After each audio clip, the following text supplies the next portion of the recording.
Fue un excelente fin de semana para mí.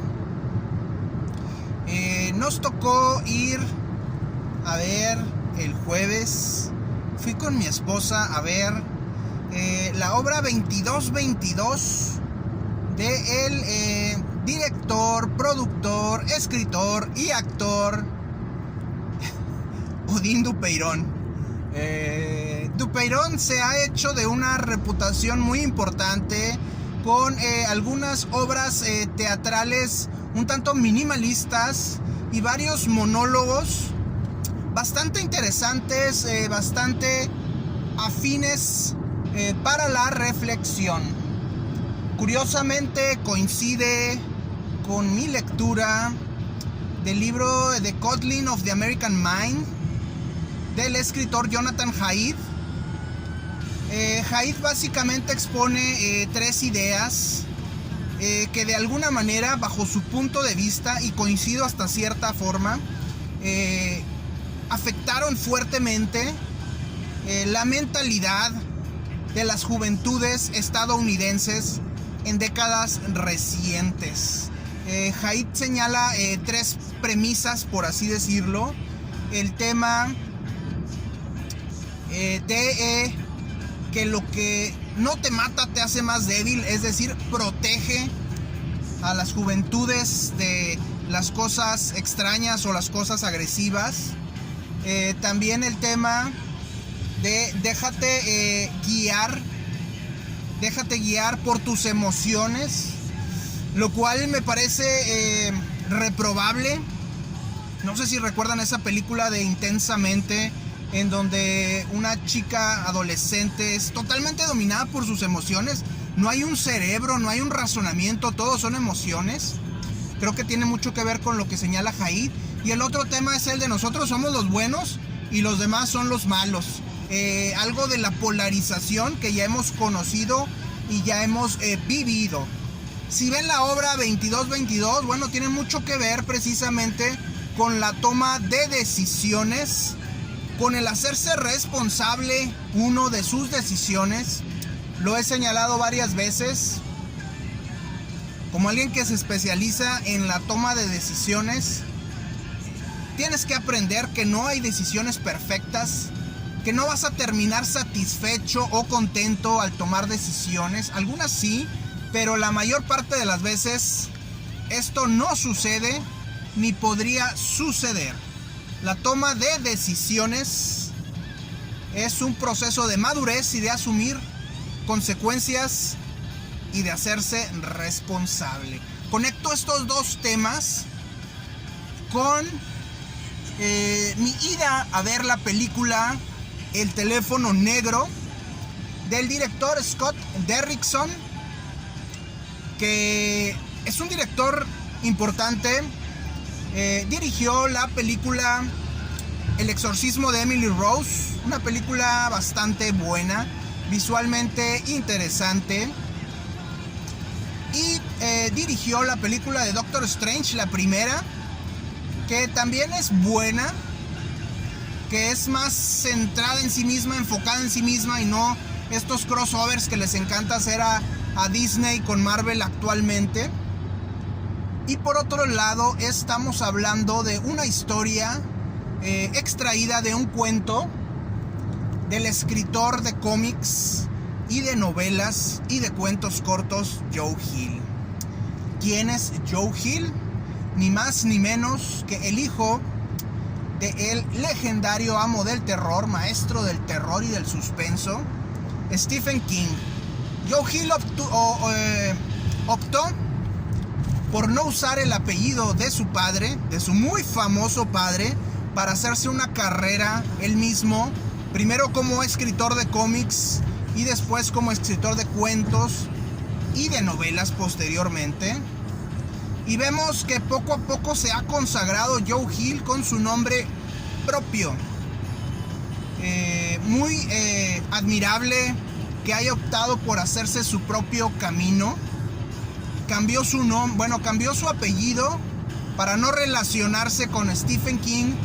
No porque lo odiara como la hija de Elon Musk, que dijo que no quería saber nada de Elon Musk, sino porque quería hacerse un nombre propio, quería abrirse paso por sí mismo y por su propio talento. Y luego de ver El teléfono negro, no cabe duda que Joe Hill ha llegado a ese momento de autodefinición y de consolidación de su nombre, aunque cabe señalar que entre la novela y la dirección de Derrickson hay una clara relación, un claro homenaje, imposible negarlo, a las novelas del genio Stephen King.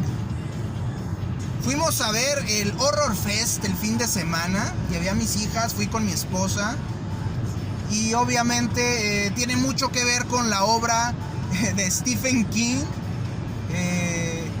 Todo esto del universo de Stranger Things, desde la S y la T de Stranger Things, ya suenan a la S y la T de Stephen King.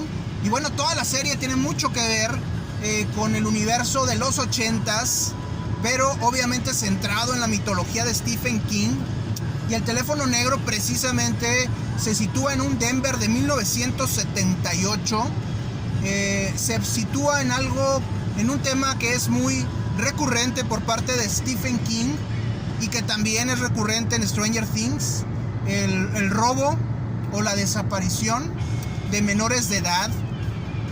Y precisamente esto conecta con The Coddling of the American Mind, sobre todo en la desaparición de dos jóvenes, uno de ellos Adam Walsh, a finales de los 70s, principios de los 80s, y que desataron toda esta ola sensacionalista, extremista, de sobreprotección a los niños.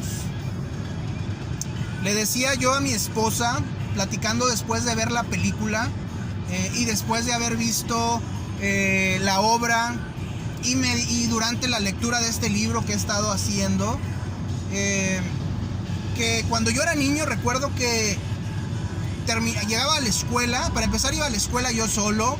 La escuela estaba a unas cuadras, la escuela primaria, de mi casa, a unas tal vez 3-4 cuadras. Me iba yo caminando en la mañana y me regresaba yo caminando. Y en el caso específico del primer joven, no recuerdo el nombre, que fue secuestrado o que fue desaparecido en 1978. El niño le había pedido a su mamá el poder ir solo a la escuela. Tenía que caminar 2 cuadras en el Soho y el niño desapareció. Nunca se supo exactamente qué fue lo que sucedió hasta décadas después. Bueno, pues mi madre me dejaba caminar 3 o 4 cuadras a la primaria. Regresaba yo después, caminaba esas 3 o 4 cuadras. Afortunadamente nunca me sucedió nada. Llegaba yo de la escuela, hacía mi tarea y me salía a jugar con mis primos que vivían ahí en la cuadra.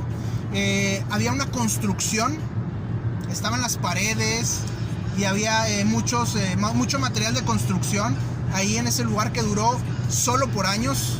Era nuestro parque de diversiones, nuestro club secreto. Y recuerdo que encontrábamos seguido jeringas ahí tiradas y otras cosas, botellas, etcétera. Obviamente era un lugar de malvivientes en la noche. Pero pues nunca nos tocó que nos sucediera nada. Sí vivimos ahí algunas aventuras cuando se metía algún malviviente y salíamos huyendo, corriendo. Nunca nos pasó nada, repito. Y la verdad es que mi madre nunca, o la mamá de mis primos nunca salieron a ver cómo estábamos, qué estábamos haciendo. Nos dejaban salir a la calle con una libertad tremenda. Andábamos a veces por toda la colonia. Cuando nos compraron las primeras bicicletas, fuimos liberados, íbamos casi hasta la orilla de la colonia y regresábamos, a pesar de que había mucha mitología y muchos mitos de que se robaban a los niños en ciertas casas, en ciertas cuadras, y a esos lugares procurábamos no ir. Actualmente los padres de familia no dejan a sus hijos salir ni a la esquina, a veces ni a la cochera de la casa, y esto obviamente roba de algunas experiencias a los jóvenes, no les permite madurar su cerebro, y tenemos actualmente jóvenes de hasta 30 años con una inmadurez tremenda, incapaces de tomar decisiones por miedo. están atrapados por el miedo, y obviamente esto conecta con la obra de Dupeyron, con 2222. El teléfono negro es una historia, es una película con claras referencias a la obra de Stephen King, a las obras de Stephen King. Es una historia muy interesante. Creo que tiene mucho que ver con el abuso a los infantes por parte de los adultos, algo que se daba mucho todavía en los 70s, en los 80s, y algo del abuso que se da, la violencia que se da en las escuelas. Pero aunque no lo veo de una forma positiva, de alguna forma estas experiencias ayudaron al protagonista a salir adelante, a sobrevivir y a escapar de su captor, a diferencia de los otros chicos que habían sido secuestrados antes de él. No les voy a revelar la trama, muchos ya la conocerán porque han leído el cuento de Joe Hill, pero al final lo platicaba con otra persona que sé que ha sufrido o que sufrió algo de abuso en su infancia, sobre todo tema de violencia. No lo celebro, no es un logro, no es algo positivo, pero es algo que le dio cierta fortaleza y una visión y hasta cierto punto un don para salir adelante en la vida. Jonathan Haidt, en The Coddling of the American Mind, otra vez regreso al libro, hace alusión a la teoría de la antifragilidad del escritor, uno de mis favoritos, Nassim Nicolás Taleb, y dice que los niños por naturaleza son antifrágiles.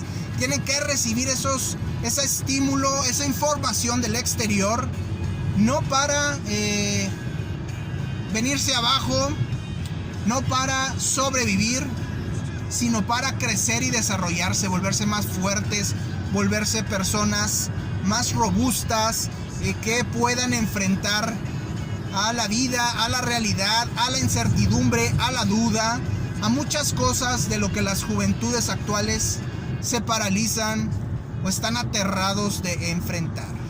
Al final todo se conecta, al final hay que poner atención y unir los puntos para que todas estas cosas nos puedan hacer clic en la cabeza.